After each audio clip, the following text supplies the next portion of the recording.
ఓం సాయిరామ్. అందరికీ నమస్తే. Motinagar, Mahabubnagar district, Telangana state. దేవీ నవరాత్రుల కోసం కొన్ని మాటలు చెప్పాలనుకున్నాం, చెప్తాను. ఫస్ట్ రోజు అంటే 22వ తారీఖు పార్వతీదేవి శివునికి సంబంధించిన హోమం. చాలా రోజుల నుంచి ఋతుపకరంగా బాధపడల కోసం, ఋతుపకరంగా బాధ ఉంటే మృత్యుంజయ హోమం చేయడం వలన మృత్యుంజయ హోమం చేస్తే ఋతుపరంగా బాగా అవుతుంది. సెకండ్ రోజు గాయత్రీదేవి హోమం చేయడం వలన అన్నిటికీ విజయానికి సంకేతం.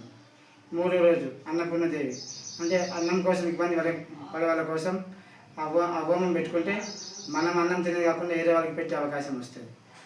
నాలుగో రోజు సంతాన లక్ష్మి. చాలా రోజుల నుంచి మ్యారేజ్ అయ్యి పిల్లలకు కాని వాళ్ళ కోసం ఈ రథం పెట్టుకున్న వలన రథం కానీ యజ్ఞం కానీ పెట్టడం వలన పిల్లల అవకాశం వస్తుంది. ఐదో రోజు వరలక్ష్మి వ్రతం అంటే 5వ రోజులో వరలక్ష్మి దినం కలుస్తుంది కాబట్టి వరలక్ష్మి వ్రతం చేయడం వలన అమౌంట్ ప్రాబ్లం పోతుంది, అంటే అన్నిటికీ అవకాశం మంచి జరుగుతుంది. 6వ రోజు వైభవ లక్ష్మి. అన్ని దేశాల నుంచి మనకు సాయం చేస్తుంది, అంటే వైభవంగా బతుకుతారు, అంటే అంత మంచి కలుగుతుంది అన్నట్టు వైభవ లక్ష్మి వ్రతం చేయడం వలన, యజ్ఞం చేయడం వలన. 7వ రోజు చండీ హోమం. చండీ హోమం అంటే అర్థం ఏంటి? నేను బాగుండాలి, నా పక్కల వాళ్ళు బాగుండాలి అనే ఉద్దేశంతో చండీ హోమం చేస్తారు దేవత స్వరూపిణి. ఆ హోమం చేయడం వలన అన్నిటికీ విజయానికి సంకేతం. 8వ రోజు జ్ఞాన సరస్వతి దేవి.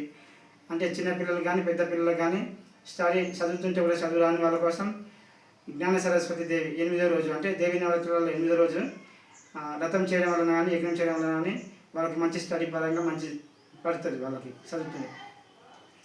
9వ రోజు దుర్గాదేవి. కాలభైరవులు కూడా దీంట్లో కలుస్తారు కాబట్టి ఇది కూడా విజయానికి సంకేతం దుర్గాదేవి హోమం చేయడం వలన. 10వ రోజు ధనం దొరికిన వాళ్ళు కానీ, వెళ్తే బాగలేని వాళ్ళని గజ్జల శబ్దం కానీ, లేకపోతే కళలు వచ్చి ఒక శక్తి గట్టిగా వచ్చినట్టు కానీ వచ్చిన వాళ్ళు అట్లా కళలు వస్తే కాళికాదేవి హోమం చేయడం వలన ఆ శక్తి నుంచి మార్గం తప్పించుకుని వస్తుంది. 11వ రోజు రాజరాజేశ్వరి దేవి హోమం అంటే దాంపత్య హోమం చేయడం వలన భార్యాభర్తలు కొట్టాట కానీ, అత్తమాన కొట్టాట కానీ తప్పించుకునే మార్గం ఉంటుంది. దాంపత్య హోమం చేయాలి 11వ రోజు. అంటే ఇప్పుడు మనము కొంతమంది ఏడవద్దు, కంటే నీరు పెట్టవద్దు అని అంటారు, కానీ మనం ఈ చావు పుట్టుకం చక్రంలో బతుకుతున్నాం. అంటే కష్టము సుఖము అవి రెండు అకశలను లాంటివి. అంటే బాధ వచ్చినప్పుడు ఏడుస్తాము, సంతోషం వచ్చినప్పుడు నవ్వుతాము. ఇవి రెండు అలవాటు చేసుకొని మనం బతకాలి. ఈ హోమము ఏది అంటే పార్వతీదేవి కానీ, గాయత్రి కానీ, అన్నపూర్ణదేవి కానీ, సంతాన లక్ష్మి కానీ, వరలక్ష్మి కానీ, వైభవ లక్ష్మి కానీ, చండీ హోమం కానీ, సరస్వతిదేవి కానీ, దుర్గాదేవి కానీ, కాళికాదేవి కానీ, రాజరాజేశ్వరి దేవి కానీ ఈ హోమాలు ఏం చేయని వాళ్ళు ఉంటే కనీసం ఈ దినం రోజు ఆ గుడికన్నా వెళ్ళండి.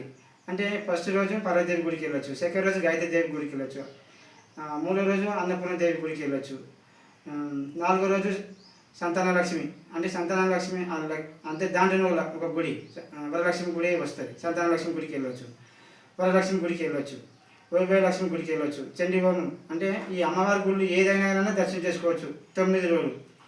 అట్లా కాకుండా మనం అన్నిటికీ అలవాటు చేసుకొని ఈ కష్టంకి సుఖంకి భయపడకుండా ఏ అవకాశం దొరికినా దేవునికి మొక్కుకుంటూ గట్టిగా ముందరికి వెళ్ళాలని, నేను కూడా బాగుండాలి, మీరు కూడా బాగుండాలనే ఉద్దేశంతో చెప్తున్నా. ఏ కష్టం వచ్చినా భయపడకుండా దేవుని విషయం పూర్తిగా నమ్మి విశ్వాసంతో చేయండి, మీకు అంత మంచి జరుగుతుంది. ఓం సాయిరామ్. అందరికీ నమస్తే.